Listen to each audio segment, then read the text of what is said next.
के बारे में बताया, सिखाया और जागरूक किया। और मैं बात करना चाहता हूं कि इस 3 दिन की वर्कशॉप में मैंने क्या सीखा। तो क्रम वाइज मैं आपको बताना चाहता हूं।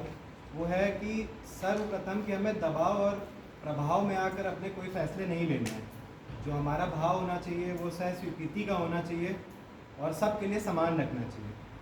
दूसरा है कि निश्चित व्यवहार तो एक तरीके से कंपलसरी कर देना चाहिए कि ठीक है, अगला क्या व्यवहार जो कुछ भी है, हमें उसकी परिस्थितियां नहीं पता, उसकी कंडीशंस नहीं पता, वो कहाँ से आ रहा है, कैसे आ रहा है। हम उसके नेचर पे उसकी बातें सुन के रिएक्ट कर देते हैं। हमें ऐसा शायद नहीं करना चाहिए। और एक तरीके से जो रिलेशंस होते हैं, जब हम किसी से रिलेशन बनाना चाहते हैं, किसी से दोस्ती करना चाहते हैं, व्यवहार बनाना चाहते हैं, तो हमें इस बात का ध्यान रखना चाहिए कि हम दोनों के लिए क्या सही है, ना कि वो हमारे लिए क्या कर रहा है उस पर फैसले लेने चाहिए। या जो भी हो, हमें स्वयं के फैसलों पे, स्वयं के निर्णय पे ध्यान देना चाहिए। हम अपनी जगह सही हो, हमें अपेक्षाएं बहुत कम रखनी चाहिए। दूसरा कि जो हम आज की दुनिया में जो फिज़िकल फैसिलिटीज़ के पीछे भागते रहते हैं उसे कम कर देना चाहिए। और जब भी हम कोई रिश्ता बनाते हैं तो सबसे पहले उस रिश्ते के शुरू होने से पहले ही हम उस रिश्ते से एक्सपेक्टेशन लगा बैठते हैं।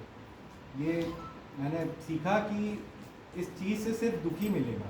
आपकी एक्सपेक्टेशंस आपकी हैं, सामने वाले को शायद उसका 1% भी अंदाज़ा नहीं है कि आप उससे कितनी एक्सपेक्टेशन लगा बैठे हैं। तो इस पर हमें ध्यान देना चाहिए कि जब आप किसी से रिश्ता बना रहे हैं, किसी से दोस्ती कर रहे हैं, संबंध बना रहे हैं, तो उसके लिए आपका भाव एकदम सहज होना चाहिए और ये मान के चलना चाहिए कि इसको नहीं पता। इसके लिए कम्युनिकेशन बहुत ज़रूरी है। मेन की तो यही है कि कम्युनिकेट करिए, रिएक्ट करने के बजाय, तुरंत फैसले लेने के बजाय उससे बात करिए। और आगे है कि हमें अपनी सुविधाओं का, कितनी सुविधाएं ज़रूरी है, इसका बहुत अच्छे से पता होना चाहिए। क्योंकि आजकल मैंने देखा, जैसे सर हमारे बता रहे थे, कि लोग अपने आप को सुविधाओं से खुश करने पे उतारू हो चुके हैं कि अपने घर में चीज़ें नहीं चल रही हैं सही, तो वो बाहरी चीज़ों से खुश करने के लिए खुद को निकल बैठते हैं। वो खुशी कहाँ से भी कैसे भी मिल रही है, सही है गलत है, इस पर नहीं ध्यान देते हैं। वो बस खुद की खुशी के पीछे भागे जा रहे हैं।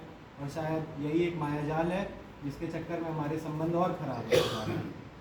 दूसरा है कि ये मेरा खुद का है कि अगर कोई आपके लिए एफ़र्ट करता है तो उसको अप्रिशिएट ज़रूर करिए। छोटा से छोटा एफ़र्ट अप्रिशिएट करिए, क्योंकि आपका एक अप्रिसिएशन उसको खुश करेगा, उसे प्रभावित करेगा कि वो और लोगों के लिए और मददगार बने।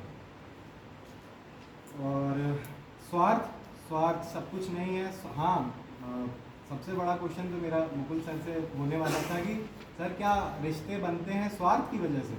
क्योंकि होता है ना कि जैसे हमें बचपन में सिखाया जाता है कि अपने से बड़ों की संगत करनी चाहिए, अच्छों की संगत करनी चाहिए। तो क्या मतलब हमें सीखना होता है कि मतलब ये रिश्ते तो फिर स्वार्थ से बनेंगे ना, कि अच्छे लोगों की संगत में बैठो, अच्छी चीज़ें सिखाएंगे, अच्छी जो करेंगे वो आप कॉपी करेंगे।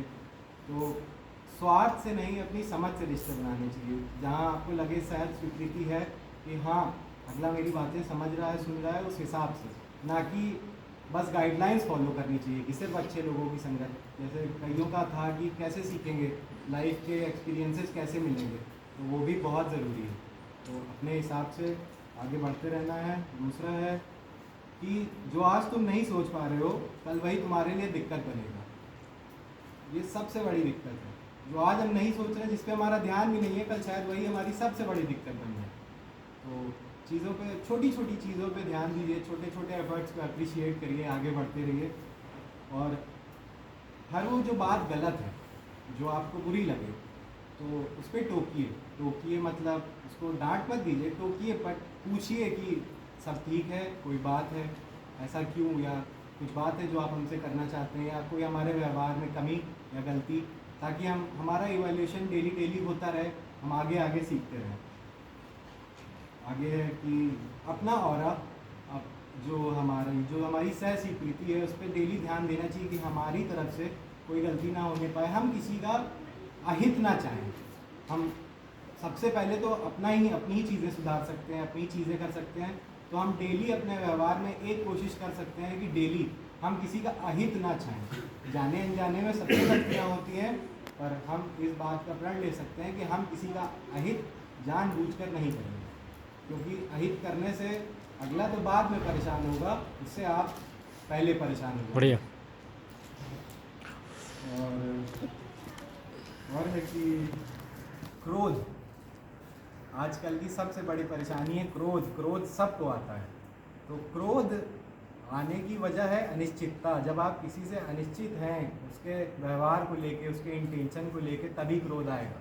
जब आप उसके इंटेंशन को समझने की कोशिश करेंगे तो शायद वो क्रोध कम आए या कम हो जाए। तो इसी वजह से कम्युनिकेशन बहुत ज़रूरी है। जब भी किसी से भी आपका कुछ बात बिगड़े तो रिएक्ट करने के बजाय कम्युनिकेट करिए। और समय की मूल्यता समझते हुए मैं आप सभी से